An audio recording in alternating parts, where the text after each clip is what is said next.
Christ 17 TV, back upside your head with another one. Today, we back at it with MLB players I grew up on. Today, we got episode 29. And we got a picture. Me and this guy have met when I was a kid, and I do not like him. I'll tell you why later down in this. But today, episode 29, MLB players I grew up on. We're going to do the one and only Jack Morris, Hall of Famer Jack Morris. Tiger's great.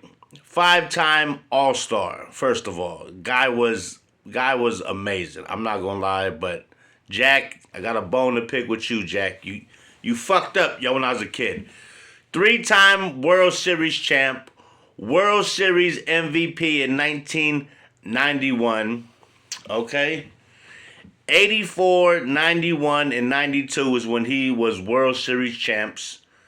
Once with the Tigers, once with the Twins, and the next year with the Blue Jays. He's one of 10 players ever to win back-to-back World Series with 2 different teams. Let's start right there. Okay, 2-time MLB wins leader, 81, 1992 American League. AL strikeout leader in 1983. He's got 254 career wins. Okay, he didn't get to 300, but he is a Hall of Famer. Pitched a no-no April 7, 1984. So, 84 Tigers, 91 Twins, 92 Blue Jays. He went 4-0 in the 91 postseason, including, now check out this, he pitched 10 innings, shutout ball in the World Series Game 7, okay? That's when the managers let the pitchers pitch. If they pitch in good, we're not putting in no reliever. We're putting it in the guy who's been in there, pitching. He's feeling it. He's mowing shit down. Jack threw 126 pitches. Was it 126? I'm pretty sure. 126 pitches through 10 innings in a win or go home Game 7 World Series versus the Braves 1-0 fucking battle. Okay? 10 innings this guy pitched and won it and won the MVP of the World Series at that. Had the most wins in the 1980s decade. The guy was mowing shit down for the Tigers. He was no fucking joke. He played for the Tigers from 77 to 90. So, he's a Detroit Tiger. But as soon as he left, the next year, he won the World Series with the Twins. And that's when that crazy game, 10 innings, Game 7. Now, let me ask you this. If somebody just pitched 10 innings, Game 7 of the World Series shutout, why is he not on your team the next year? He goes to the Blue Jays the next year, and guess what he does? He wins the World Series again. He only played for the Twins for 1 year. I'm thinking the Twins fucked up. Because as soon as he goes to the Blue Jays the very next year, he wins the World Series again. So the Twins, you dropped the ball on Jack Morris there, okay? Let me see this.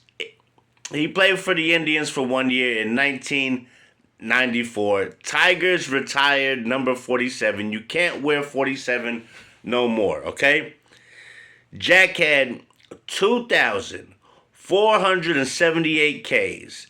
Major League debut, July 26, 1977. The last game he ever played was August 7th, 1994. Now, here's a crazy stat.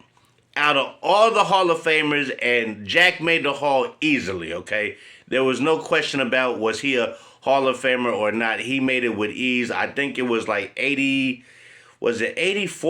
or somewhere in the mid fucking 80s percentage of him going in. There was no, he's going back the second, third, fourth time, and then he made it. No, he made it on the first time.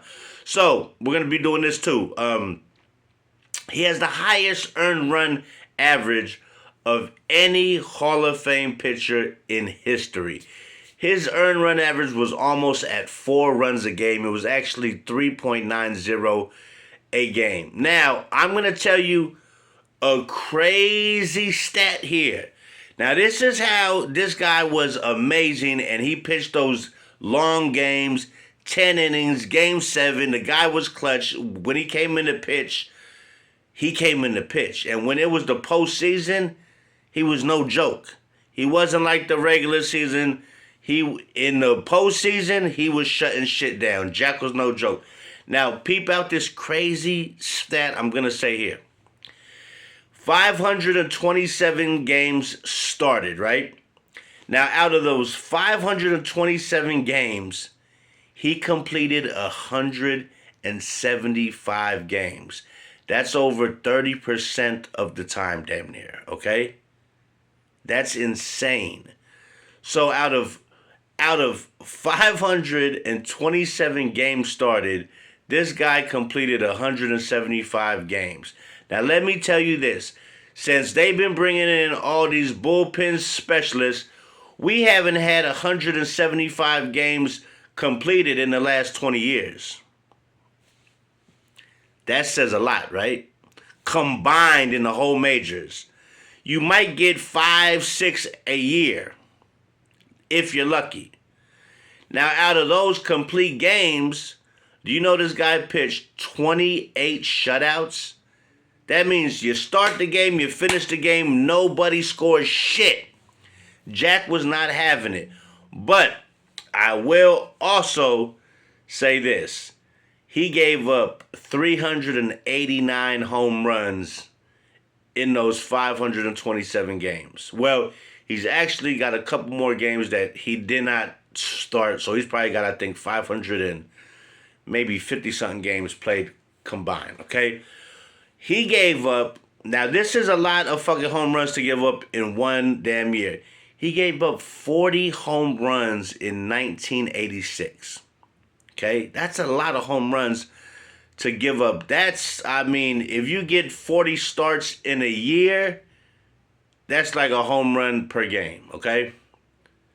So you figure, what? You got 160 for... Yeah, that's like, you might not even get 40 starts per year. You might get like 35, okay? In the following year, he gave up 39 in 1987. So in the regular season, he was giving up the long ball, okay? The long ball was something he was giving up big time. But in the postseason, he was shutting shit down. All day, every day, shutting shit down.